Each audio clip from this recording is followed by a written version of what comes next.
कराची में खूनी ट्रैफिक हादसात की रोकथाम के लिए इकदाम न किए जा सके। रवा साल खूनी ट्रैफिक हादसात में 90 से ज़ायद बच्चे और बच्चियों, 70 से ज़ायद ख़वातीन समेत 750 से ज़ायद शहरियों के खून से सड़कें तर हो चुकी हैं। रिपोर्ट करेंगे इमरान हफीज़।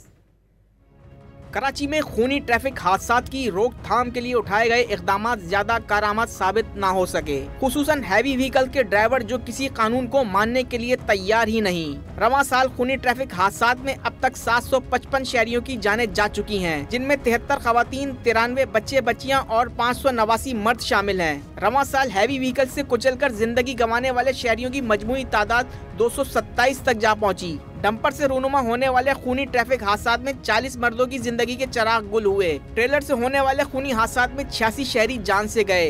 वाटर टैंकर से 50 शहरी जाँ बहक हुए। मज़दा से 20 शहरी, जबकि बस की टक्कर या कुचल जाने से जाँ बहक होने वालों की तादाद 31 है।